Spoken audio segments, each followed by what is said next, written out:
दूसरा मुंडक खत्म हो गया, तो तृतीय मुंडक को कहते हैं यहाँ पर। तो भगवान भास्कर भूमिका बनाते हैं।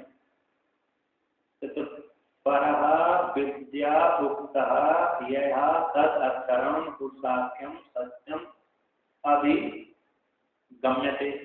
जो परा विद्या कही गई है, परमात्मा को बोध कराने वाली विद्या को परा विद्या कहते हैं, और इस जगत को बोध कराने वाली, कर्म कांड को विषय करने वाली, उपासना को विषय करने वाली विद्या को अपर विद्या कहते हैं, जिसमें चारों वेद स्मृति पुराण सारे आ जाते हैं। अतः जो जगत को बोध करा, जैसे भी उपनिषद भी उसी वेद में आते हैं, किंतु वो उपनिषद के ऐसे शब्द राशि, जो शब्द राशि भी उससे पढ़ते हैं वो जगत को बोध कराने वाले हैं, मतलब उच्चारण मात्र है। तो जिस उपनिषद के माध्यम से बोध हो जाए उसको पराविद्या कहते हैं। अतः जो ब्रह्म को बोध कराने वाला है, श्रवण करना, मात्र उपनिषद का श्रवण करना हो गया, उससे अक्षर का ज्ञान नहीं है तो वो अपराविद्या कोटि में आ गया, राशि के रूप में आ गया, शब्द राशि के रूप में। किंतु जो अर्थ के साथ बोध किया है तो क्या पराविद्या, जिसके माध्यम से ज्ञान हो गया, आत्मा स्वरूप का ज्ञान हो गया। तो पराविद्या जो कही गई है वह परमात्मा को बोध कराने वाली, और अपराविद्या जगत को बोध कराने वाली। ऐसे जो पराविद्या कही गई है वह या जिस विद्या के द्वारा तद अक्षरम, जो न क्षरती थी अक्षरम, क्षरती क्षरम और न क्षरती थी अक्षरम, जिस क्षरण जिसका क्षय नहीं होता उसको अक्षर बोलते हैं। ऐसा पुरुषाख्यम, पुरुष है, पुरुषाख्यम आख्य बोलते नाम को, पुरुष नामक है। पुरी में शयन करने से इसलिए पुरुष कहलाता है। पूर्णाकृति पुरुष है, जो अपने आप में पूर्ण होता है उसको पुरुष कहते हैं। समुद्र है, अपने आप में पूर्ण है, किसी दूसरे की अपेक्षा नहीं है, भले उसमें कोई नदियां जाकर मिल जाए, वो बात अलग है कि नहीं। तीसरा मुंडक चालू हुआ, पहला ही मंत्र है।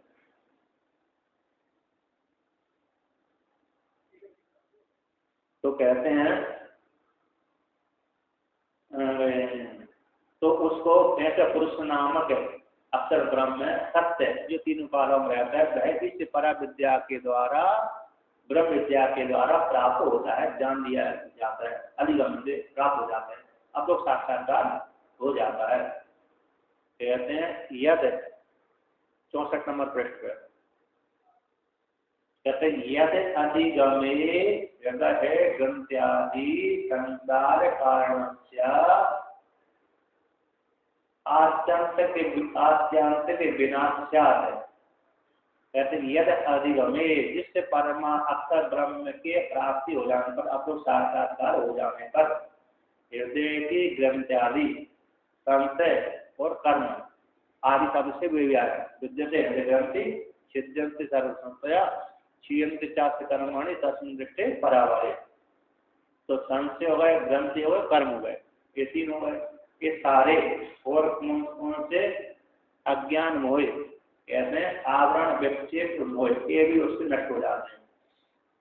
जिस परमात्मा के जानने पर हृदय आदि ग्रंथि जो संसार का कारण है, अज्ञान है, आत्या को संसार कारण अज्ञान का, अविद्या का, मूला विद्या का, अज्ञान का आत्यांतिक रूप से विनाश हो जाता है। किसके? तद यद अधिगमे, परमात्मा के अक्षर ब्रह्म के अपने साक्षात्कार कर लेने पर, जान लेने पर, आप लोग साक्षात्कार होंगे। परोक्ष ज्ञान से होता तो है बहुत अंतर, परोक्ष ज्ञान से होता है लेकिन पूरा शर्त की निवृत्ति नहीं होते। अपरोक्ष ज्ञान से देह में जो आत्मबुद्धि है निवृत्त होती है। अपरोक्ष ज्ञान कि मैं आत्मा हूँ, शरीर को आत्मा मानता था, अब वो अपरोक्ष ज्ञान हो जाने के पश्चात फिर अपने को स्थूल शरीर वाला नहीं मानता, मिथ्या आत्मा जो मानता था शरीर वाला ही में, जो इस शरीर को मिथ्या बोलते हैं, नष्ट होने वाली है, ये फिर मानना बंद कर देता है कि मैं ब्रह्म ही हूँ। ठीक है ना। वैसे भी परोक्ष ज्ञान से बहुत कुछ हो जाता है। परोक्ष ज्ञान से व्यक्ति इस शरीर को नहीं मानता, ऐसे नहीं, बहुत जमीन आसमान का अंतर हो जाता है। परोक्ष ज्ञान से भी बहुत ही अंतर हो जाता है। जो पहले मानता था, विवाह करता था, उसमें बहुत परिवर्तन हो जाता है। अब आगे कहते हैं कि तद दर्शन उपायच्चा योगो धनुर आदि उपादान कल्पनाया उत्तर। तो उस परमात्मा के दर्शन के लिए अपूर्व साक्षात्कार के लिए जो उपाय कहे गए हैं, उपाय रूप संबंध कहा गया है, किसको लेकर उपासना कहा गया है? धनुरादि प्रणवो धनु सरो यात्मा ब्रह्म तल लक्ष्य मुच्यते, है ना। अप्रमत्यन वेदव्यम सर्वतन्मयो भवेश है। ओंकार को धनुष बना लीजिए, बाण को जीवात्मा को बाण बना लीजिए, ब्रह्म को लक्ष्य बना लीजिए। प्रमाद से रहित होकर के जैसे बाण लक्ष्य में जाकर एकीभूत हो जाता है, उसी प्रकार से जीव परमात्मा में एकीभूत हो। यही कहता है पीछे का। तो कहते हैं तो सर्वत्र इस प्रकार से धनु आदि उपादान की कल्पना के द्वारा उस परमात्मा के प्राप्ति का वर्णन, योग संबंध वर्णन, उपाय वर्णन किया गया है। इस प्रकार से साधना के माध्यम से परमात्मा की प्राप्ति हो जाती है। जो उत्तम अधिकारी है उसको तो ज्ञान के द्वारा हो जाता है। इसको उत्तम अधिकारी के लिए, क्योंकि उसने पूर्व कल्पों में साधना की थी, मात्र योग भ्रष्ट था, प्रतिबंधक मात्र रहा थोड़ा सा, तो थोड़ा सा ही वेदांत श्रवण करता है तो तुरंत ही दसमस तमसी के समान उसको ब्रह्म ज्ञान हो जाता है। ऐसा दसवीं तुम हो कितना बोलते ही उसको ज्ञान हो जाता है, फिर उसको करने की जरूरत नहीं रहती। बहुत सारा कुछ कर लिया, थोड़ा सा प्रतिबंधक रहा था, थोड़ा सा बचा हुआ था, किंतु मध्यम अधिकारी के लिए बहुत कुछ करना पड़ता है। तो मध्यम अधिकारी के लिए उपासना कर्म कार्य का उदाहरण दिया गया है।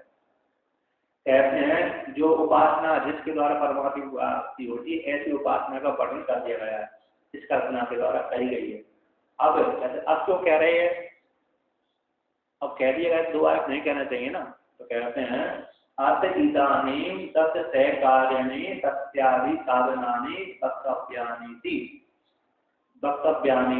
तद अर्थम उत्तर ग्रंथ आरंभ।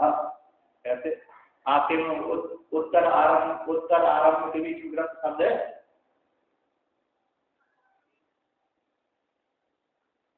ग्रंथ छूट गया था, तो उत्तर ग्रंथ आरंभ यहाँ का पाठ है। हाँ, ग्रंथ लिख लीजिए। हाँ, उत्तर आरंभ के बीच में ग्रंथ लिख, उत्तर ग्रंथारंभ ऐसे लिख लीजिए। कैसे? अत यानी वर्तमान काल में, अत यानी अंतर, उपासना का नाम है। इदानीं वर्तमान काल में तत्से सहकारी, उस उपासना के सहकारी, जिसके द्वारा जिस उपासना के योग से जीव को स्वरूप की प्राप्ति होती, उसी के सहकारी साधन तत्चारी साधनों को कहना चाहिए। इसके लिए वक्तव्यानि कहने चाहिए, कहने के योग्य है, कहना चाहिए। इसलिए उसके लिए उस उपासना का जोड़ने के लिए उत्तर ग्रंथ का आरंभ कर रहे हैं। उत्तर ग्रंथ का आरंभ किया जा रहा है उपासना को प्रतिपादन करने के लिए, साधनों का प्रतिपादन करने के लिए कि जो उपासना की गई है उस उपासना में ये साधन रहेंगे तो उपासना कैसे हो जाएगी? पुष्ट, बलवान हो जाएगी। तो बलवान उपासना के माध्यम से आपके में है शांति होगा। तद अर्थ उत्तर ग्रंथ आरंभ आपके नहीं है, हैं? अच्छा। हाँ, तो कहते हैं उस जो सत्कारी साधन है जो मुंडक के 3-1-5 में वर्णन किए गए थे। यहाँ पर 2 नंबर टिप्पणी में लिखा है 3-1-5 है। तो 3-1-5 का जो मंत्र होगा 3-1-5, अरे आगे आएगा 3-1-5 है, आगे आएगा सत्य है। कैसे कौन सा है? सत्य लक्ष्य सबका ही का आत्मा सम्म ज्ञान गम शरीर नित्यम, एक मंत्र आएगा पीछे से है।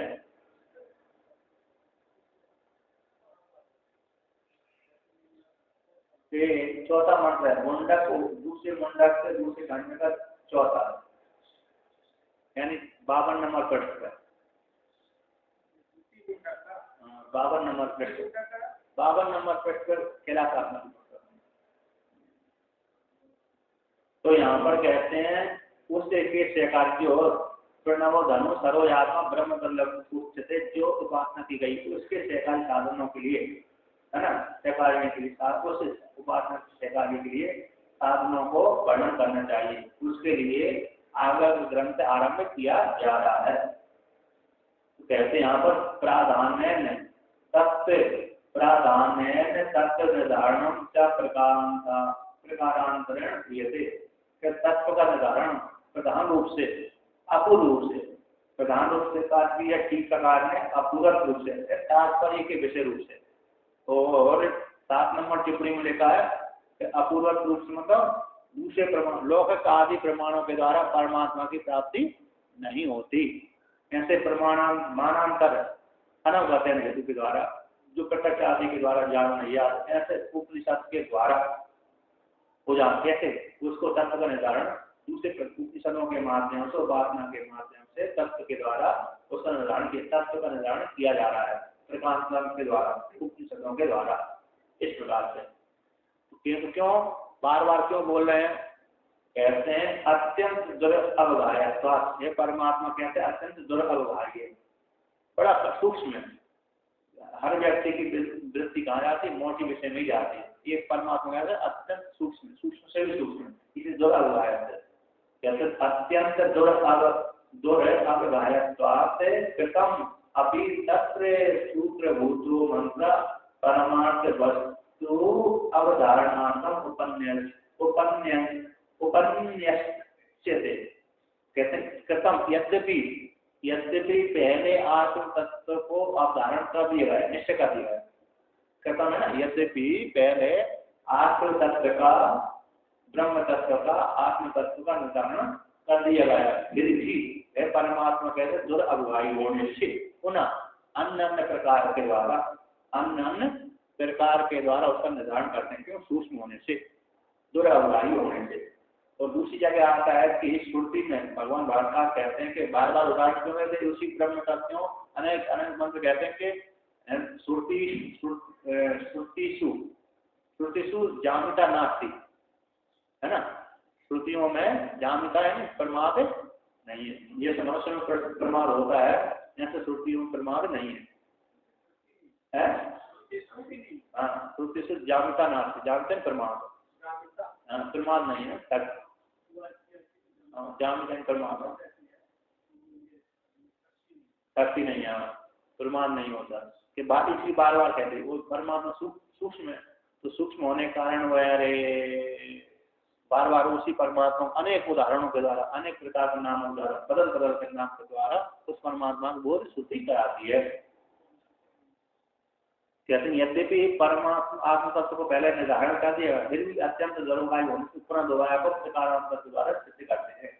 तत्व आत्म विषय में, तत्व शब्द का अर्थ है आत्म विषय में सूत्रभूत जो मंत्र है, सूत्रभूत जो मंत्र है, परमात्मा वस्तु को निर्धारण करने के लिए उनका उपन्यास किया जा रहा है। तो इस मंत्र के द्वारा वर्णन करते हैं।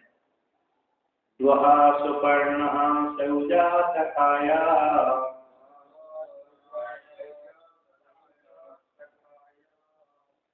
समानं वृक्षं परिसस्रजाते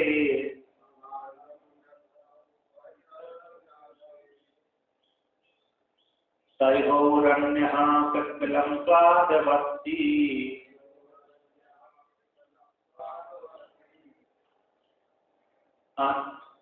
अनस्नन् अन्यो अभिजात्यसीति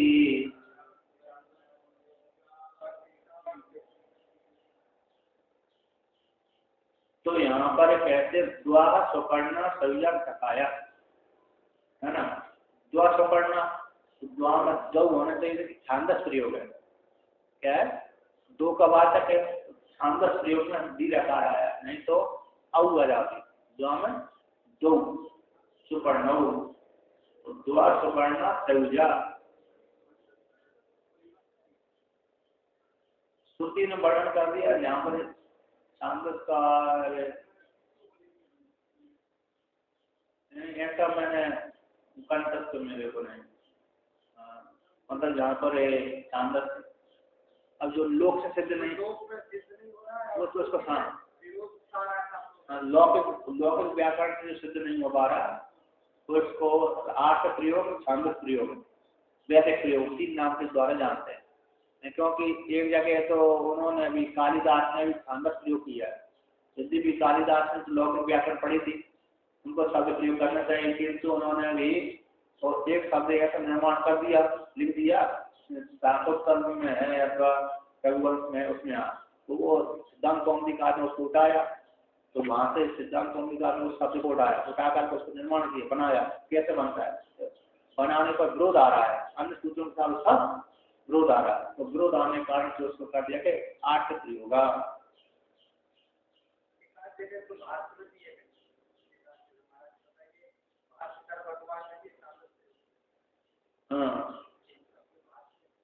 हाँ कर दिया, उसमें क्या, हाँ कर दिया, उसमें मैं वहाँ पर सिद्धांत कौमुदी का मेरे को मालूम है, तो इसमें छांदस प्रयोग उन्होंने कालिदास ने किया था। तो व्याकरण की दृष्टि से वो नहीं हो पा रहा, क्योंकि दोष आ रहा है वहाँ पर, व्याकरण की दृष्टि से दूसरा बन रहा है, शब्द चेंज हो रहा है, तो वहाँ पर दूसरे बना दे दिया, धातु से वो सी धातु से बना है, प्रत्यय जोड़कर बना है, लेकिन बना दूसरे प्रकार से बन रहा है, प्रयोग करेंगे तो इसलिए व्याकरण में दोष आने के कारण उसका मुनियों के द्वारा प्रयोग हो जाना, मुनियों के द्वारा प्रयोग किए जाने पर उसको आठ प्रयोग कर देते हैं। सामान्य व्यक्ति के द्वारा तो है माने में नहीं, सामान्य व्यक्ति के द्वारा बोल दिया तो दोष बोलते हैं, वो श्रुति पहले ही है। तो कहते हैं यहाँ पर, इसी यहाँ पर छांदस प्रयोग है, दीर्घाकार यहाँ पर कैसे बोलिए छांदस कर दिया। यहाँ पर देखिए, यहाँ पर टीका दिया ना, दो सवर्णों इत्यादि में द्विवचन का आकार छांद का टीका कहते हैं। पहली पंक्ति है, दो सवर्ण इत्यादि में द्विवचन का जो आकार आया है छांदस प्रयोग। कहते हैं दो सवर्णों, सुपर्ण सुंदर पंख वाले भी हैं, शोभन वाले साथ साथ सहीजा साथ साथ रहते हैं, तो कैसे सका है, कैसे सका है, और कैसे समान एक ही वृक्ष पर रहते हैं और परिशस्व हो जाते, आलिंगन करके रहते हैं। दो परिशस्व हो जाते, स्वर्ण धातु या परिस्वंगे, स्वर्ण धातु परिस्वंगे अर्थ में आती है, भवादिगण की धातु है, अनिट आत्मपदी है, अनिट है आत्मनि पदी, तो परिस्वर्ण धातु से परिवर्तन पूर्वक जाते बने, तो उसका अर्थ आलिंगन वर्ग, जैसे आलिंगन करके रहता है, आलिंगन करना है, उसी प्रकार से आलिंगन में जुड़ी हुई से रहते हैं, साथ साथ रहते हैं। तो दो सुंदर पंख वाले अथवा आकाश से जैसे शोभन पंख करने वाले है ना, और उड़ने वाले, पतन करने वाले, जैसे पक्षी ऊपर से कहते हैं ना, वृक्ष का वृक्ष कहने से पक्षी आ गए यहाँ पर, सुंदर पंख वाले, तो जैसे आकाश से नीचे करते हैं पक्षी, उड़ते हुए करते हैं, वृक्ष पे आते हैं, ऐसे सुंदर पंख वाले सयोजा साथ साथ रहते, युक्त रहते हैं, हमेशा जोड़ा के साथ रहते हैं, दोनों सखा है, और एक समान वृक्षम एक ही डाली पर रहते हैं। वो शरीर वृक्ष, यहाँ पर जो वृक्ष क्यों बोला, तो वृक्ष धातु, वो वृक्ष क्षेत्र धातु से वृक्ष बना, जैसे वृक्ष काटा जाता है, काट दिया नष्ट वृक्ष हो जाता है, उत्पन्न भी होता है, काट दिया तो नष्ट वृक्ष हो जाता है, उसी प्रकार से शरीर कैसा, शरीर वृक्ष से काटा जाता है, नष्ट वृक्ष हो जाता है, उत्पन्न होता है। ऐसे वृक्ष रूप इससे एक वृक्ष की डाली में जरूर में शरीर में ये दोनों पक्षी रहते हैं, ईश्वर और जीवात्मा। जब तक जीवात्मा कर्मों के फल का भोग करता है तब तक जीवात्मा है, तो भाई साक्षी बन जाता है तो भाई ईश्वर हो जाता है उसी काल में।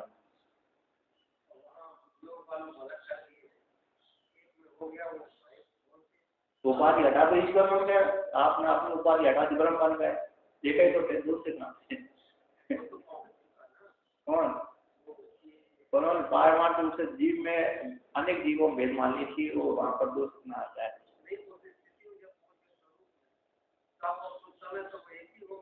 वहां पे एक ही हो जाता है, लेकिन सिद्धांत में ऐसा है, सिद्धांत उन्होंने ऐसा लिख के रखा है, पर हाँ सिद्धांत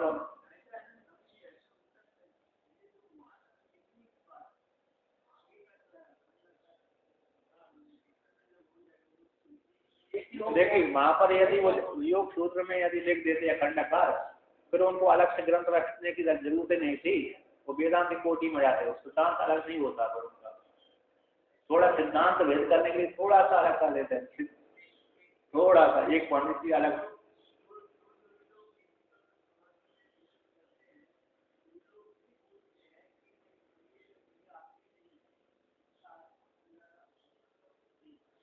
हाँ वहां पर क्योंकि ज्ञान होता है बहुत जगह, ये शुद्ध में आता है ज्ञान पूर्वक ही वो चिंतन करता है असंग रूप से, मैं असंग हूँ लेकिन जी प्रकृति से मैं भिन्न हूँ, इस प्रकार से चिंतन करता है। जब निजी का समाधि में आता है, आत्म का समाधि में आता है, लेकिन आत्म का समाधि मुश्किल से प्राप्त होती है, बहुत कठिन है वो। तो आत्म का समाधि में जाएगा तो वेदांत ज्ञान हो ही जाएगा लगभग, लेकिन सिद्धांत की बात, सिद्धांत से मुठभेद है वहां पर सिद्धांत के रूप में।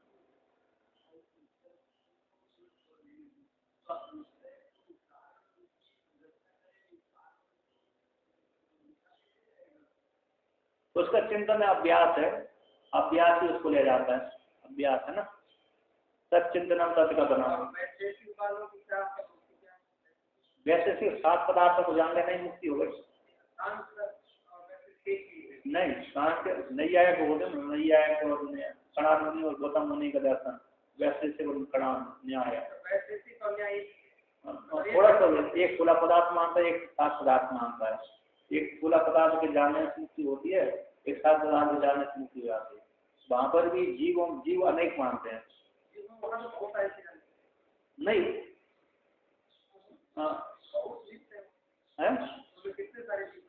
नित्य एक ही, तो नित्य से मतलब नहीं है, मतलब वहां पर जीवों को अनेक मानते हैं, इससे भेद है, मतलब है नित्य तो मान लिया कोई बात नहीं, जीवों को पारमा रूप से भिन्न भिन्न मानते हैं इसी हेतु से। हाँ अनेक पारमा रूप से भिन्न भिन्न मानते हैं, इसी में इसी दृष्टि से भेद है, बाकी और कोई भेद नहीं।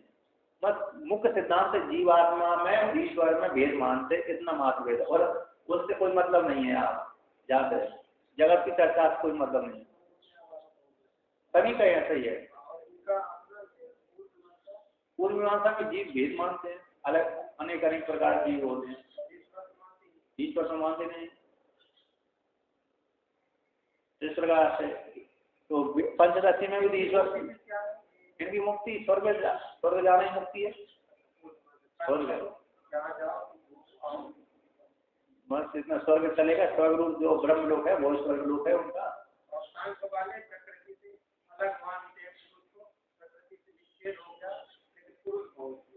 हाँ इसलिए वो नहीं,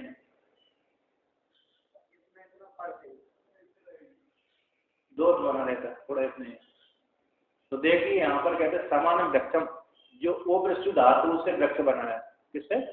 ओवृक्षु छेदने, इस धातु वृक्ष में इसी शरीर ही वृक्ष, वृक्ष छेदा जाता है, काटा जाता है, उसी प्रकार इसको शरीर भी काटा जाता है, इससे ये रहते हैं। तो परी सत्व जाते आलिंगन बद रहते हैं, स्वयं धातु है द्वादिगण की, परिशस्व जाते उससे उत्पन्न होते हैं, उसमें रहते हैं, मिले हुए रहते हैं, दोनों एक वृक्ष में रहते हैं। कहते तयो इन दोनों के मध्य में, तयो इस शरीर में रहते हैं, और दोनों के मध्य में।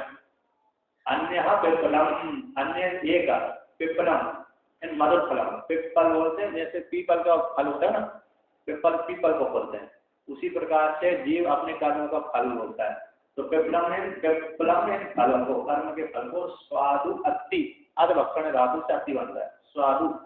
तो स्वाद जो उसने शुभ कर्म किए अथवा अशुभ कर्म किए, शुभ अशुभ कर्मों के फलों को उपभोग करता है, अच्छी कहते। दूसरा क्या करता है, अन्य बोले एक बोल दिया, दोनों में से एक है ना, तो एक क्या करता है अनस्नन अन्य अविचारित, दूसरा व्यक्ति तो जो ईश्वर है, जिसने अपने आप को ब्रह्म रूप से चिंतन कर लिया, जानता है ईश्वर सर्व ईश्वर है, अन्य है अविचारित, दृष्टा बनकर देखता है, तो जीवों को कर्म का फल हुआ है ईश्वर।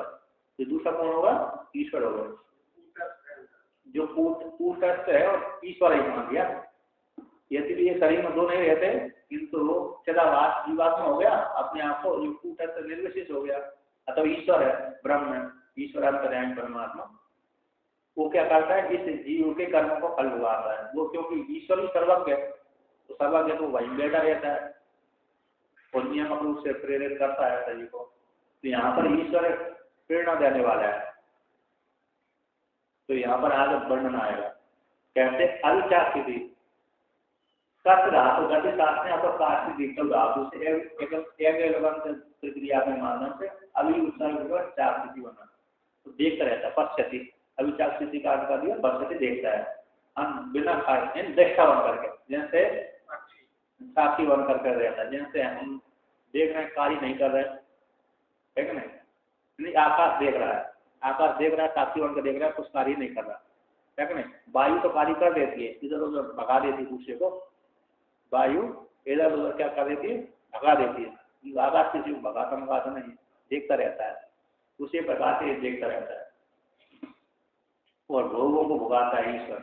अब इसका भगवान भास्कर व्याख्यान करते हैं द्वहु सुपर्णा सुपर्णौ शोभन पत्तेनौ सुपर्णौ पक्षी सामान्याद वा सुपर्णौ सयुजा सयुजौ सह एक संज्ञायुक्तौ सकायौ समान आख्यानौ समान अभिव्यक्ति कारणौ एवं भूतौ संतौ समानम अविशेषम उपलब्धि अधिष्ठानतया एकम वृक्षम इव उच्छेद सामान्य शरीरम वृक्षम परिशस्यजाते परिसत्यवन्तौ। यहाँ पर कहते हैं दो सुपर्ण सुवर्ण पत्नम पतली गतौ पतली पत्नी क्या होती है धातु कौन सी है पतली पत्नी पद गतौ तो पत्न ऊपर से देवते हैं पद गतौ ऊपर से उड़ करके आते हैं ऊपर से गिरना भी होता है पक्षी ऊपर से नीचे घास उतर जाते हैं पृथ्वी पे भी आ जाते हैं व्यक्ति पे भी आ जाते हैं पंख आते हैं तो शोभन पंख वाले हैं और पतन करने वाले उड़ने वाले हैं चलने वाले हैं सुपर्ण क्योंकि पक्षी सामान्य से सुपर्ण सुंदर पंख वाले नीचे कहते हैं ऐसे अथवा सुपर्ण पक्षी सामान्य से सुपर्ण वाले बोल दिया नीचे शोभन गमन करने वाले हैं सुंदर गमन करने वाले तो पर्ण पक्षी वृक्ष का विशेषण होने से सुंदर पंख वाले हो गए सुवर्ण पंख वाले होने से पक्षी सामान्य सुपर्ण वाले हो गए पक्षिणों सुपर्णों का 3 नंबर टिप्पणी दिया पर पक्षिणों सुंदर पंख वाले पक्षी हैं ये दोनों दो पक्षी सयुजा कहते हैं सयुजा का सांस है साई सर्वदा सदा हमेशा ही सांस रहते हैं एक ईश्वर एक जीवात्मा एक चिदाभास जीवात्मा हो गया एक कूटस्थ परमात्मा हो गया ठीक है ना ये दोनों सांस हमेशा रहते हैं समान नाक वाले दोनों चैतन्य समान नाम क्या होगा चैतन्य के नाम से ईश्वर बोल दिया कूटस्थ बोल दिया और जीवात्मा बोल दिया समान नाम नहीं हुए भिन्न नाम मान हो गए समान नाम चेतन नाम से दोनों चैतन्य है ना चेतन नाम से समान अभिव्यक्ति कारण अभिव्यक्ति में हेतु दोनों का समान है देह की भीतर ही अभिव्यक्ति है चिदाभास जो जीवात्मा है वो चेतन ही तो है चिदाभास संज्ञा मिथ्या है अंतःकरण उपाधि मिथ्या है बाकी उसका जो कूटस्थ हुआ है वो चेतन है दो है मतलब यहाँ पर कल्पना की गई यद्यपि एक ही है परमात्मा उपाधि को लेकर के चिदाभास बन जाता है कूटस्थ ही रहता है अब वही चिदाभास संज्ञा जब हटा देती पंचदशी कार के अनुसार पंचदशी के अनुसार जब चिदाभास संज्ञा हट गई तो वही चिदाभास कूटस्थ में परिणित हो जाता है यदि कूटस्थ ही है जीव संज्ञा 3 को मिलकर के बनती है जीव संज्ञा अंतःकरण उपाधि चिदाभास कूटस्थ इनको तीनों को मिलाकर जीव संज्ञा होती है स्वतंत्र जीव संज्ञा चिदाभास की नहीं होती लेकिन अब ये दो एक ईश्वर ब्रह्म हो गया एक चिदाभास जीवात्मा होगा कूटस्थ को लेकर यदि भी यहाँ पर मतलब यहाँ पर कल्पना की गई है मात्र कल्पना है इस प्रकार समझाने के लिए वही चिदाभास जीवात्मा जब अपने को चिदाभास संज्ञा छोड़ देगा तो वही क्या हो जाएगा साक्षी बनकर देखने लगेगा ईश्वर हो जाएगा। यहाँ पर मात्र क्या है समझाने दृष्टि से एक देखो आप कार्य कर रहे हो तो आपके भीतर एक परमात्मा बैठा हुआ है तो सबका साक्षी है व्यक्ति के हृदय में बैठा हुआ है नहीं बैठा हो तो जो आप कार्य कर रहे हैं उसका साक्षी कौन है परमात्मा देख रहा है तो कहाँ बैठा सभी के हृदय में बैठा हुआ है ये तो सभी को हर कोई मानता है कर्म जो कर रहा है वो आपने उसका कोई माना नहीं, वो तो कर्म कर रहा है, वो अपने को जड़ नहीं मान रहा है, किंतु साथ साथ उसकी दृष्टि में ये भी रहता है कि हमने जो कर्म कर रहा हूँ उसका साक्षी कोई ना कोई ईश्वर है, परमात्मा बैठा है, अंदर बैठा है। इस प्रकार से जो व्यक्ति के मन में बैठे उसी प्रकार छोटी कल्पना करते हैं। दो चेतन नहीं है, लेकिन दो चेतन नहीं बल्कि एक ही चेतन है, लेकिन वहां पर इस प्रकार से लोक में जो है रूढ़ है, उस रूढ़ को श्रुति ने यहाँ पर अनुवाद कर दिया। लोक में जो रूढ़ है कि एक जीवात्मा है, एक ईश्वर है, परमात्मा तो देखा नहीं है, ईश्वर को जानते हैं कि ईश्वर है, पर परमात्मा रूप जो ब्रह्म है उसको तो लोग नहीं जानते, स्वीकार नहीं करते, कोई ब्रह्म है का नहीं, परमात्मा का नहीं। परमात्मा को कोटि में डाल देते हैं ईश्वर को, एक ईश्वर है, क्योंकि ईश्वर के विषय में संशय रहता है लोगों को। अन्य प्रकार का ईश्वर, कुछ वादी ऐसा ईश्वर मानते हैं, कुछ वादी उस प्रकार के ईश्वर मानते, कुछ वादी उस प्रकार के ईश्वर मानते हैं। तो ईश्वर के विषय जो संत है उसी के विषय में कहते हैं एक जीवात्मा बैठा हुआ हृदय में, एक ईश्वर बैठा हुआ, दोनों बैठे रहते हैं। एक चिदाभास हो गया और एक कौन हो गया, ईश्वर हो गया, कूटस्थ हो गया। तो यहाँ पर मतलब क्या है, जानने के लिए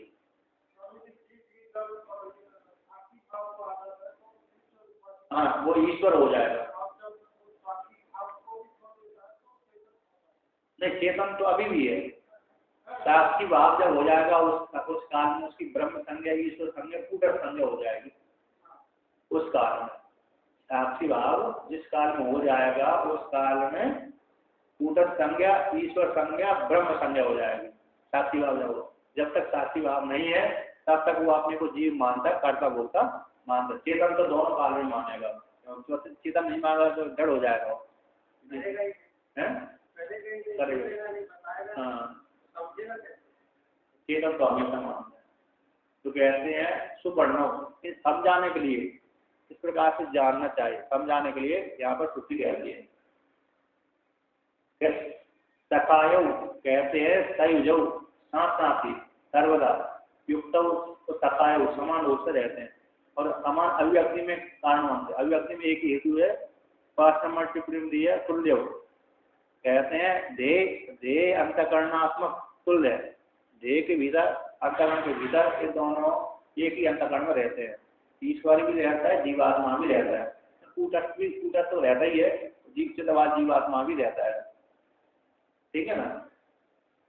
तो वेदांत वाक्य के द्वारा, वेदांत वाक्यात्मक उपलब्धि कारण, अतः वेदांत वाक्य के द्वारा जिनकी प्राप्ति कहाँ पर होती है, अंतकरण में, देह के भीतर जो अंतकरण है उसमें ही होती है, वेदांत वाक्य के द्वारा, ठीक है ना।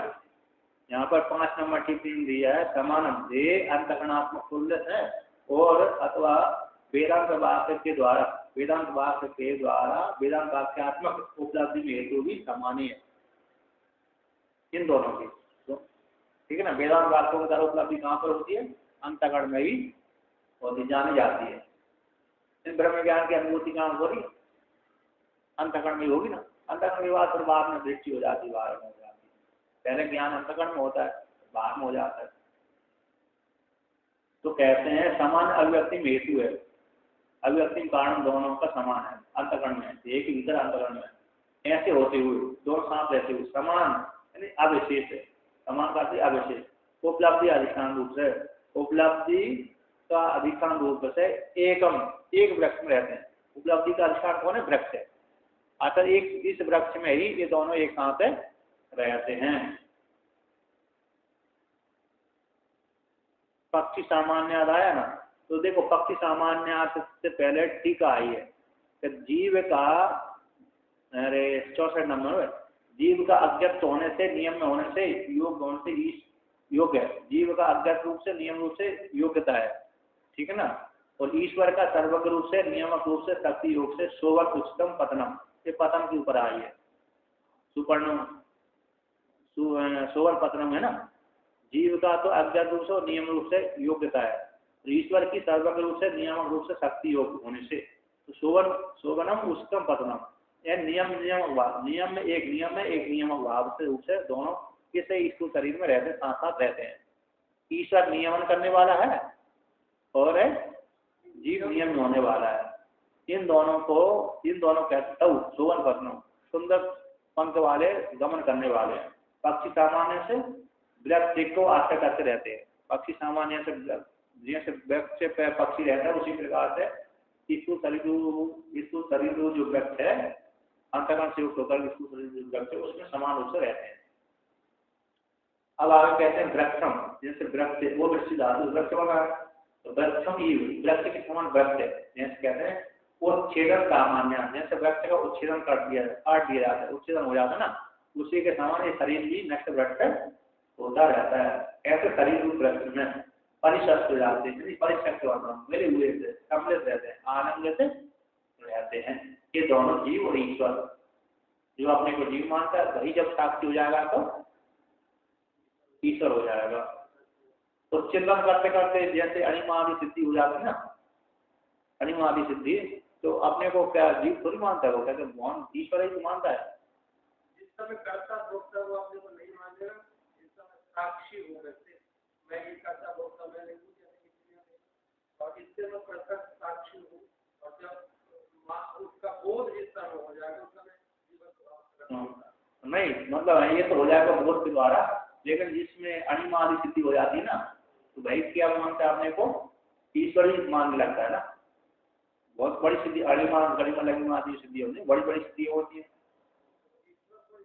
यद्यपि ईश्वर नहीं होता फिर भी ईश्वर अपने आप को मान लेते, किंतु अणिमादि सिद्धि वाला भी ईश्वर संपन्न हो जाता है, शक्ति संपन्न हो जाता है, यहाँ पास कैसे संपन्न हो जाता है। बड़ी बड़ी सिद्धियाँ ये अच्छी सिद्धि में बहुत अणिमादि जो सिद्धियाँ होती बहुत बड़ी होती है। तो ऐसी सिद्धियां आने वाले को बहुत कुछ ज्ञान हो जाता है। तो कहते हैं देखिए सुपर्णौ इव एकम वृक्षम फल उपभोगार्थम सुपर्ण जो सुंदर पंख वाले जो पक्षी हैं, जो दोनों पक्षी हैं, उन दोनों पक्षी में से पक्षी के समान पक्षी हैं, इन दोनों एक वृक्ष, एक कहता है वृक्ष दोनों एक ही वृक्ष पर रहते हैं, तो एक है फल उपभोगार्थ, फल और फलों के उपभोग के लिए वाला है। एक पक्षी कहता है दोनों पक्षी के मध्य में एक पक्षी फल का उपभोग करने वाला है। अतः तो वृक्ष रूप फल पर वृक्ष रूप जैसे वृक्ष में फल लगे हुए रहते हैं, उसी प्रकार से जीवात्मा का इस शरीर में रह करके कर्म सुख दुख वाले कर्म के फल का उपभोग करता है।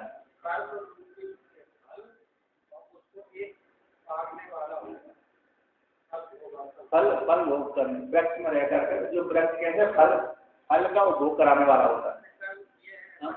हाँ वो इस शरीर में रह करके, क्योंकि स्वर्ग में भी जाएगा तब भी वो इस शरीर ही कहलाएगा। यदि यहाँ की अपेक्षा सूक्ष्म है किंतु रहेगा कौन सा पंचभूतों का, पंचभूतों का जब तक शरीर नहीं रहेगा तब तक भोग नहीं होगा। हाँ वहाँ के शरीर बड़े सूक्ष्म होंगे वहाँ के, लेकिन होंगे स्थूल ही होंगे। तो इसको शरीर में रह करके फलों को भोग करता है। एक दूसरा साथी अयम ही वृक्ष ऊर्धमूलो अवाक शाखो अश्वत्थो अव्यक्त मूल प्रभा क्षेत्र संज्ञा सर्व प्राणी कर्म फल आश्रय से तम परिशक्तौ सुपर्णौ जीव अविद्या काम कर्म वासना आश्रय लिंग उपाधि आत्मा ईश्वर। कहते हैं यह जो वृक्ष है ऊर्धमूल वाला, ऊर्धमूल कौन है? परमात्मा है ना, ऊर्धमूल को बोलते हैं परमात्मा मूल वाला है। अवाक शाखा कौन है? हिरण्यगर्भ आदि उसकी शाखा है। परमात्मा जैसे आपने देखा होगा ना गीता प्रेस की पुस्तक देखा, ऊपर तो जड़ है नीचे डाली है, तो मतलब वो चित्र बना कल्पना की है, तो जो जड़ है वो ब्रह्म से लगी हुई है। ऊर्धमूल मतलब ब्रह्म हो गया, तो ऊर्ध हो गया, ऊर्धमूल मतलब मूल है ब्रह्म, ब्रह्म से आया कौन? चित हुआ ईश्वर है, हिरण्यगर्भ है, प्राण है, पांच ज्ञान पांच इंद्रियों के अभिमानी इंद्रिय देवता, जो इंद्रिय हैं उन इंद्रियों के अभिमानी देवता कौन हो गया? शाखा प्रशाखा। जैसे वृक्ष में शाखा प्रशाखा मूल से शाखा प्रशाखा फूटती है, उसी प्रकार से ब्रह्मा विष्णु महेश ईश्वर विराट हिरण्यगर्भ, ईश्वर हिरण्यगर्भ विराट तीन हो गए, ब्रह्म विष्णु महेश हो गए, उनके इंद्रादि देवता अवयवों के अवयव शाखाओं के शाखा हो गए। तो नीचे के जो अवाक शाखा उसी मूल वाला है, परमात्मा मूल वाला। एक वृक्ष भी एक वृक्ष कैसे ऊर्ध मूल वाला है, ब्रह्म मूल वाला है, ऊर्ध मूलम अवाक्षाता। अस्वस्थ, अस्वस्थ मतलब स्व बोलते कल, कल जिसका रहने का ठिकाना नहीं और तो बोलते हैं अस्वस्थ। कल आप यहाँ पर रहोगे कि नहीं है ये मालूम नहीं है, इसीलिए उसको बोलते हैं अस्वस्थ। स्व बोलते कल, इसका बोलते रहना, तो कल रहने का ठिकाना जिसका नहीं है, मालूम नहीं है, उसको आंग न लगा दिया तो क्या हो गया अस्वस्थ। ऐसा वो अस्वस्थ जो है, ऐसा जो संसार वृक्ष है, अव्यक्त मूल प्रभाव, अव्यक्त मूल, अव्यक्त ही मूल है जिसका प्रकृति है ना, अव्यक्त मूल। यहाँ पर अव्यक्तम अव्याकृतम मूलम, ये अव्याकृत है कौन है, मूल है, उपादान कारण है, अन्वय है, उसी से अव्यक्त मूल से अव्याकृत से प्रकृति, अरे माया सम्मिलित ईश्वर से, माया सम्मिलित ईश्वर से ही ये जगत उत्पन्न हुआ है। ऐसा क्षेत्र सम्यक है, शरीर जिसमें जीवात्मा रहता है, इदम शरीरम कौन थे, क्षेत्र में त्यागी दिए थे, ये क्षेत्र सम्यक शरीर है, संपूर्ण प्राणियों के कर्मों के फल का आश्रय है। जीवात्मा इसी तो शरीर में रह करके संपूर्ण प्राणी कर्मों के फल का, इसी शरीर में रहकर कर्मों के फल का उपभोग कर रहे हैं। तो देखिए टीका में दिया है, टीका में ऊर्धम उत्कृष्टम, ऊर्ध का उत्कृष्ट ब्रह्म, ब्रह्म क्या हो गया, मूल अधिष्ठान हो गया, इस वृक्ष का, इस वृक्ष का मूल अधिष्ठान हो गया। अवाक प्राण आदि रण्य गर्भ आदि, प्राण आदि मोनोमोटिव दी है, रण्य गर्भ आदि शाखा, शाखा के समान शाखा है, नीचे शाखा जैसे शाखा वृक्ष तो होती है, उसी प्रकार शाखा समान हिरण्य गर्भ शाखा है। स्व अस्वस्थ का अर्थ करते हैं, स्व यानी कर्म, स्थानम यानी कल का स्थान, इष्ट है ना, अस्वस्थ इष्ट शब्द का स्थान, कल स्थान नियत तुम अस्त न सक्यम, जीवन करने की शक नहीं, कल हमारा स्थान रहेगा कि नहीं रहेगा, भूकंप हो जाए, बाढ़ आ जाए, फिर बाढ़ नहीं आएगी, भूकंप आ जाएगा, तो भूकंप आ जाए तो सोचा से चलाई जाए, वो सोच अस्वस्थ है। ऐसा जो अस्वस्थ वाला संसार वृक्ष है, अव्यक्तम यानी अव्यक्त अव्यक्तम मूलम उपादान कारण, इससे संसार वृक्ष का मूल कारण कौन है, अव्याकृत प्रकृति है, ईश्वर सम्मिलित, माया सम्मिलित ईश्वर, माया सम्मिलित ईश्वर के द्वारा ही जगत की उत्पत्ति होती है। निर्गुणता माया तत्व ईश्वर, स्वतंत्र माया की जड़ है, मिथ्या है, स्वतंत्र माया की सृष्टि करने समर्थ नहीं है, सिवा सकता है इसको यदि भगवती सकता परिवर्तन न स्वतंत्र माया, जैसे स्त्री स्वतंत्र उत्पन्न नहीं कर सकती पुत्र को, उसी प्रकार पुत्र पुरुष भी पुत्र को उत्पन्न स्वतंत्र नहीं कर सकता, तो दोनों मिलकर करते हैं। उसी प्रकार माया सम्मिलित ईश्वर ही एक पीठफुल जगह उस जगत का कारण है। ब्रह्म में अधिष्ठान, ब्रह्म में ही सारा जगत हो रहा है, ब्रह्म में ही सारा जगत हो रहा है, अधिष्ठान तो कौन है, ब्रह्म ही है, किंतु माया सम्मिलित ईश्वर के द्वारा ही जगत उत्पन्न हो रहा है। ऐसा जो माया सम्मिलित ईश्वर अव्यय कर सकते मूल है, उसका कारण है, अन्वय है, परिणाम, अन्वय का 5 नंबर डिसिप्लिन दिया, अन्वय परिणामी, तस्मात् उससे अव्यक्त ईश्वर से प्रकृति माया से एक उत्पन्न होता है संसार वृक्ष। ऐसा जो क्षेत्र संदर्भ है ना, यथोक्त है, अज्ञान वाला, अज्ञान भावी वाला है, यथोक्त यथोक्त है, अज्ञान भावी, जो अज्ञान भावी वाला, अज्ञान वाला है ये संसार वृक्ष। अज्ञान के द्वारा ही संसार उत्पन्न हुआ है, जीव आत्मा की संज्ञा भी अज्ञान को लेकर के है, यदि अज्ञान न हो तो जीव संज्ञा भी नहीं है। ऐसे जो संसार वृक्ष है, चित्त करने वाला है, संपूर्ण प्राणियों के कर्मों के फल का आश्रय वाला है, तब ऐसे उस शरीर में कहते परिशुक्त उसमें ही रहते हैं। कौन रहते हैं, जीवात्मा और ईश्वर दोनों रहते हैं, आत्म उपलब्धि उनकी दोनों की यहीं पर होती है। सुपर्णव सुंदर पंख के समान, कहते हैं वो कहते हैं जिसमें रहते हैं तो कहते रहते हैं, उसमें एक का वर्णन करते हैं, अविद्या काम कर्म वासना आश्रय लिंग उपाधि आत्म, अविद्या काम कर्म वासनाओं का एक आश्रय लिंग उपाधि। यहाँ पर देखिए टीका वर्णन करते हैं, अविद्या काम कर्म वासना आश्रय है ऐसे जीवात्मा की, जिस आत्मा की अविद्या काम कर्म वासना का जो आशय है, अविद्या कर्म, अविद्या है काम है, कर्म वासनाओं का जो आशय है वो कौन है? लिंग है, यानी शरीर उपाधि, यह जिस आत्मा की है। क्योंकि अंतःकरण नहीं होगा तो ना तो अविद्या रहेगी, न कामना रहेगी, न काम रहेगा, न वासना रहेगी। तो ये सारी वासना का अर्थ कौन है? लिंग उपाधि, शरीर, ठीक है ना, अंतःकरण।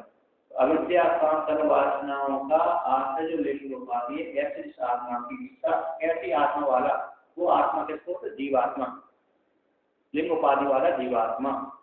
इसलिए अविद्या काम कर्म वासनाओं का आश्रय जो लिंग है, उपाधि है, कैसा लिंग उपाधि वाला जीवात्मा है, तो वो कैसा है?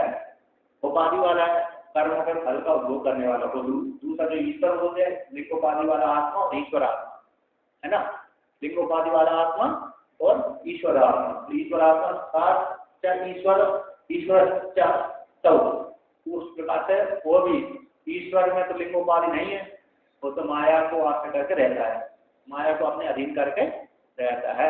ऐसा जो ईश्वर है वो माया को अपने नीचे करके शासन करके रहता है, माया को शासन करके रहता है, ऐसा ईश्वर। ये दोनों यहाँ पर इसमें अंतःकरण बुद्धि रूप भाव में अभिव्यक्त होते हैं, जाने जाते हैं। तो आगे वर्णन करते हैं, कहते हैं तयो परिष्यक्तौ, ये दोनों इस हृदय में निवास, हृदय रूप गुहा में निवास करते हैं, ठीक है ना। एक साक्षी भोग करके, एक कर्मों का फल भोग करके निवास करते हैं। परिष्यक्तौ दोनों आलिंगन करते रहते हैं, परिष्यक्तौ का आलिंगन करते रहते हैं। उन जो आलिंगन करते रहने वाले दोनों, उन दोनों के मध्य में अन्य एका क्षेत्र है, अन्य जो क्षेत्र है लिंग उपाधि लक्षण आसतः पिप्पलम कर्म निष्पन्नम सुख दुख लक्षणम फलम स्वादु अनेक विचित्र वेदना स्वाद रूपम स्वादु अस्ति भक्ष्यति उपभुंक्ते अविवेकिता। कहते हैं उन दोनों से एक जो अन्य क्षेत्र का जीवात्मा लिंग उपाधि वाला है, जो व्यक्ति को आश्रय करके रहता है, शरीर को आश्रय करके रहता है। ऐसा जो जीवात्मा है वह जीवात्मा पिप्पलम का कर दिया, ऐसी पिप्पल शब्द का अर्थ होता है वृक्ष, मतलब अश्वत्थ पीपल है ना, और उसका फल भी पिप्पल में ही आता है। तो पिप्पल का अर्थ कर्म है, यहाँ पर कर्म का वाक्य है। तो पिप्पलम कर्म में निष्पन्नम, जो इसको शरीर में सुशरीर रह करके जीवात्मा कर्मों को निष्पन्न करता है। तो कर्मों के द्वारा निष्पन्न होने वाला जो सुख दुख है, अब जो पुण्य वाला जैसे कर्म की उसने उसके अनुसार सुख वाले कर्म किए, सुख वाला पुण्य हो जाएगा, धर्म कर्म करा तो पुण्य हो जाएगा, अधर्म कर्म किया तो पाप हो जाएगा। तो पाप वाले से दुख प्राप्त होगा, पुण्य वाले से सुख हुआ होगा। तो कहते हैं तो कर्म के द्वारा निष्पन्न जो सुख दुख लक्षण रूप फल है, उस फल को वो कहते हैं स्वाद वाले हैं। स्वाद वाले कर्म के फल को भोगता है, जो फल कहते हैं स्वाद वाला। आम का फल ऐसा नहीं, खट्टा भी मीठा भी, आम का फल खट्टा भी है मीठा भी है। तो ऐसे सुख दुख लक्षण वाले फल है वो स्वाद वाला है, ऐसे वो स्वादु का अर्थ है। अनेक विचित्र वेदना स्वाद रूप वाला, अनेक प्रकार की वेदना, पुत्र को लेकर के, पुत्री को लेकर के, स्त्री को लेकर के, भाई को लेकर के, बहन को लेकर के, माता को लेकर के, पिता को लेकर के, भाई बंधु को लेकर के, जमीन धन आदि को लेकर के, अनेक विचित्र प्रकार की वेदना के आस्वाद रूप फल को, स्वादु स्वाद वाले फल को अति घूमते, किस प्रकार से घूमते हैं? अविवेकता, अज्ञान से घूमता है। ज्ञान से भूखता ही नहीं, ज्ञान हो गया तो मुझसे ही हो गया। ज्ञान हो जाने के पश्चात वो अपने भी मानते ही नहीं। जिस काल में साधक को ज्ञान हो जाता है कि मैं ज्ञानी हूँ, ब्रह्म ज्ञान हूँ, आत्मा ब्रह्म हूँ, इस प्रकार से जाने तो उसी काल में वो भोगना बंद हो जाता है, उसका ये संज्ञा उसकी नष्ट हो जाती है। अब आगे कहते हैं आनस, जो दूसरा क्या करता है, एक जीवात्मा तो कर्मों का फल भोग करता रहता है, दूसरा जो है ईश्वर के वो भी कर्मों का फल भोग करता है। ऐसी प्राप्ति हो जाने पर प्रवाह पतित न्याय कौन सा है? प्रवाह पतित न्याय से ईश्वर भी कर्मों के फल को भोग करता है। प्रवाह पतित न्याय होता है ना, प्रवाह पतित न्याय होता है जैसे अन्नमय कोश, प्राणमय कोश, मनोमय कोश है ना, सारे कोश में कोश परिच्छिन्न वाले कोश आए, उसी में से आनंदमय कोश आनंद कोश भी उसमें प्रवाह पतित न्याय कैसा आएगा? कोषों की कोटि में आएगा। किंतु पूर्व पक्षी एक वेदांत का एक व्यक्ति आनंदमय कोश को आत्मा मानता है,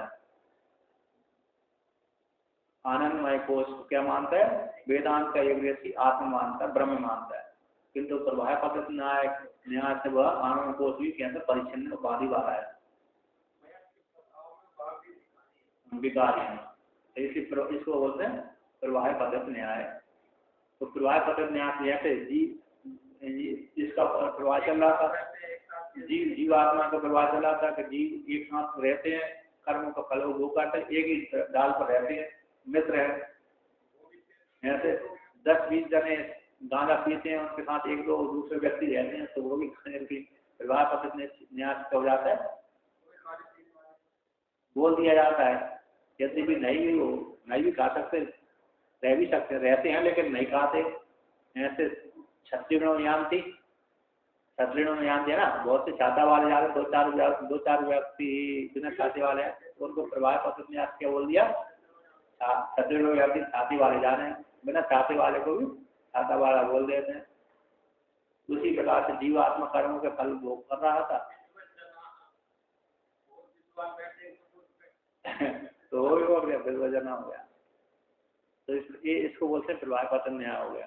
तो प्रवाह पतित न्याय से जीवात्मा कर्मों के फल भोग कर रहा है, उसी प्रकार से ब्रह्म भी, ईश्वर भी कर्मों फल भोग करेगा ना। अनशन अन्य, जो अनशन न खाता हुआ है ना, अर्थ धातु, कौन सी धातु? अर्थ भोजने धातु से अनशन बनता है, सत्रि प्रत्यांत है। कैसा? सत्रि प्रत्यांत है, शब्द से अश्नन बन गया, तो न लगा दिया तो अनशन हो गया। तो न खाता हुआ, आपको कहाँ तक गई लगू है? कहाँ तक? सत्य है ना, तो अनशन सत्रि प्रत्यांत है ना। तो कहते न खाता हुआ अन्य कौन? ईश्वर नित्य शुद्ध बुद्ध मुक्त स्वभाव सर्वज्ञ सत्योपाधि ईश्वरो न अश्नादि। जो इतर है, अन्य इतर है, ईश्वर है, कहता नित्य है, तीनों कालों में रहता है, शुद्ध है, माया आदि नहीं है, बुद्ध है, ज्ञान स्वरूप है, माया को लेकर बुद्ध है, वो मुक्त स्वभाव वाला है, ऐसा सर्वज्ञ है। सत्योपाधि है जिसकी, जो सत्योपाधि को ठीक प्रकार कहते हैं तत्व मायाख्यम, तत्व मायाख्यम उपाधि अचिति सत्योपाधि, माया नाम उपाधि अचिष्टि, उसको सत्योपाधि वाला ईश्वर। लिंग उपाधि है अचिष्टि, उसको लिंग उपाधि वाला जीवात्मा, और माया उपाधि है अचिष्टि, ईश्वर हो गया। सत्योपाधि शुद्ध सत्योपाधि वाला ईश्वर, मलिन तत्वोपाधि वाला जीवा, लिंग उपाधि वाला जीवात्मा, और माया तत्वोपाधि वाला ईश्वर। तो वहां पर वो आ रहा है सत्य शुद्धि विशुद्धि व्याम माया बुद्धि शब्दों में, माया भी वो वस्तुकृत साक्षात सर्वज्ञ ईश्वर। सत्य शुद्धि को लेकर के, विशुद्धि को लेकर के माया का 2 प्रकार हो जाती है, विशुद्ध सत्य, शुद्ध सत्य है। एक विशुद्ध शुद्ध सत्य नहीं है जिसमें, एक शुद्ध सत्य है, एक मलिन सत्य, एक शुद्ध सत्य है। तो शुद्ध सत्य वाले को माया बोलते हैं, और मलिन सत्य वाले को अविद्या बोलते हैं। तो माया में जो आश्रय कर, माया को आश्रय करके रहता है उसको ईश्वर समझ हो गई, और जो मलिन सत्य में आश्रय करके, अविद्या में आश्रय करके रहता है उसको जीव समझ हो गई। तो माया भी वो वसीकता सर्वज्ञ ईश्वर। माया रे उसको एक श्वेता में तो और वर्णन किया ना, प्रकृति तो माया तो प्रकृति विद्या, माया तो महेश्वर है ना, और मायनम तो महेश्वर सबसे अवयव सर्वभूत से व्याकरण सर्व इधर जगत। तो मतलब यहाँ पर माया में, तो माया में जो आश्रय करके रहता है, उसको बोलते हैं ईश्वर, है ना। तो सत्योपाधि है, माया रूप सत्योपाधि है जिसकी, ऐसा ईश्वर न स्नाति, कर्मों के फल का उपभोग नहीं करता बल्कि साक्षी है, जैसे प्रेरित है। कैसा है? प्रेरित। प्रेरिता ही, यहाँ पर टीकाकार आगे कहते हैं ज्ञानात्मक, ज्ञानात्मक अमल तत्व राशि इति उत्तम। ज्ञानात्मक है, ज्ञान स्वरूपात्म अमल तत्व राशि वाला वो ईश्वर है।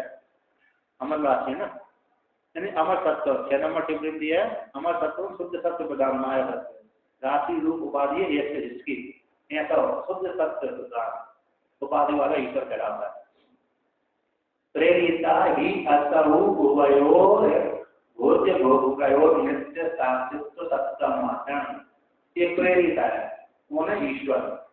असहु है ईश्वर, प्रेरित है उभय, दोनों में से एक प्रेरणा देने वाला, भोगाने वाला, एक भोगने वाला है।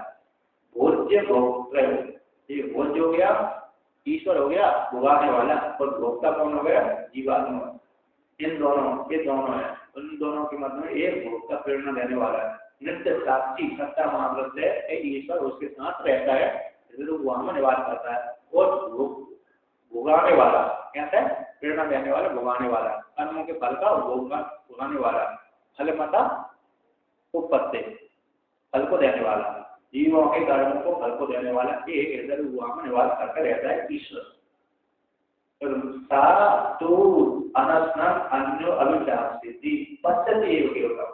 कहते हैं जो ईश्वर है सत्वपादी वाला ईश्वर है, एक भोक्ति वाला है, एक भोज्य वाला है, इस दोनों नित्य साक्षी सत्ता से जो रहता है, ऐसे जो परमात्मा है उसका जो सक्रिय अवस्थान स्थान, टिप्पणी कार कहते हैं 3 नंबर में साक्षी रूप से, या तो जो सत्य अवस्थान मात्र है, तावन मात्र है, अवस्थित मात्र रहता है सत्य रूप से, मायोपाधि वाले मात्र है। ऐसे जो ईश्वर है अनशन न खाता हुआ अविचाक्षिति पश्यति, केवल देखता ही है मात्र है, केवल देखता ही मात्र है, बल्कि दृष्टा मात्र रहता है, साक्षी बनकर के रहता है। सूर्य भगवान के जैसा, सूर्य भगवान साक्षी मात्र ही है ना, कुछ करते मारते नहीं है, सूर्य आकाश कुछ नहीं कर रहा है, बस साक्षी मात्र से बनकर के रह रहे हैं। तो कहते हैं दर्शनम ही, कहते प्रेरिता, तो भैया प्रेरिता कहेंगे, प्रेरणा देने वाले कहेंगे ईश्वर को, तो उसमें राग भी सजाएंगे। जैसे राजा है, राजा क्या करता है? प्रेरणा देने वाला होता है, किसी सेवक को प्रेरणा देता है कि कार्य करो, किसी को प्रेरणा नहीं देता तो राजा में राग द्वेष होते। उसी प्रकार ईश्वर भी यदि प्रेरणा देना वाला स्वीकार करेंगे ईश्वर को, तो ईश्वर भी राग द्वेष से युक्त हो जाएगा। ऊपर से प्रेरित बोलते ना, प्रेरणा देने वाला ईश्वर है। यदि ईश्वर को प्रेरणा देने वाला स्वीकार करेंगे तो जैसे राजा है, गुरु है अथवा पिता है, माता पिता है, अपने पुत्र को, माता पिता अपने पुत्र को प्रेरणा देने वाले स्वीकार करते हैं, प्रेरणा देने वाले होते हैं। तो कोई माता पिता अपने पुत्र को ज्यादा चाहता है और किसी पुत्र को कम चाहता है, तो माता पिता कैसे हो जाते हैं? प्रेरणा देने वाले माता पिता राग द्वेष से युक्त हो जाते हैं। उसी प्रकार से ईश्वर यदि प्रेरणा देगा, लगाएगा किसी को, एक कार्य तुम करो, एक कार्य मत करो, तो ईश्वर में कैसा हो जाएगा? राग द्वेष से युक्त हो जाएगा, निग्रहण दोष से युक्त हो जाएगा। कैसा हो जाएगा? ब्रह्म सूत्र में आया निग्रहण दोष से ग्रस्त हो जाएगा।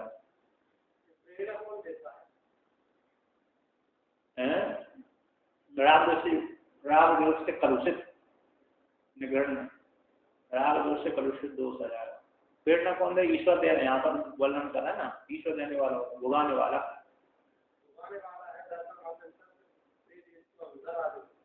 हाँ, तो यहाँ पर कहते हैं, उसी को लेकर कहते हैं ना, जो प्रेरित है ऐसा माता पिता के लिए ऐसा प्रेरित तो नहीं है। कैसा प्रेरित है उसका तो कहते हैं इस प्रकार है। तो दर्शन मात्रम ही दस्य प्रेरित न राजवत इति अपि पठते, कहते हैं दर्शन मात्र ही उसे ईश्वर का, साक्षी रूप ईश्वर का प्रेरित है। जैसे सूर्य भगवान दर्शन मात्र प्रकट हो गए, अब उसको सत्ता मान कर, सूर्य भगवान की सत्ता मान करके लोग देखो सूर्य भगवान उठे, जल्दी जल्दी उठो उठो उठो, संध्या बंदन करना है, सूर्योदय होने से पहले संध्या बंदन करना है, फिर अग्निहोत्र आदि करना है, फिर अन्य कार्य करना है। तो जैसे सूर्य भगवान होते तो होते ही सारे व्यक्ति अपने आप कार्य करने लगते हैं। उसी प्रकार से इसकी भगवान है देख रहा है, उसी सत्ता को स्वीकार करके ही सारे व्यक्ति कार्य करने लगते हैं। तो दर्शन मात्रों से ईश्वर का प्रेरित है, ना राजवत है। राजा के समान मानेंगे तो राजा तो राग उससे कलुषित नहीं, राग दूष से कलुषित हो जाएगा। क्या हो जाएगा? राजा राग दूष से कलुषित है कि नहीं है? अरे एक सेवक को लगा दिया, एक काम कर, दूसरे सेवक को बोल दिया मेरी चापलूसी करता है, दूसरा सेवक है, तू बैठा रहे मेरे पास में बैठा रहे। एक सेवक कभी चापलूसी नहीं करता, उसको ज्यादा सेवा में लगा दिया, क्या लगा दिया? ये ज्यादा कार्य कर दिया। देखा एक मंत्री ज्यादा चापलूसी करता है तो कहा तू बैठा रहे, एक पर होता नहीं होता। तो इस प्रकार राजा एक राजा के समान और प्रेरित तो ईश्वर में नहीं है, बल्कि दर्शन मात्र उसको प्रेरित है। कहते हैं यहाँ पर है 4 नंबर टिप्पणी, मतलब क्या है 4 नंबर टिप्पणी या ना राजवत देती है ना, कई बार पाठ है इति अपि ना राजवत इति अपि पठ्यते, ऐसा ही पाठ आता है, पाठांतर वेद है। यहाँ पर ना राजवत इतना ही है, इसमें इति अपि पठ्यते, इति अपि पठ्यते भी पाठ आता है, मतलब टिप्पणी में दिया है, ऐसा ही पाठ मिलता है दूसरी पुस्तकों में। इस प्रकार से वर्णन किया।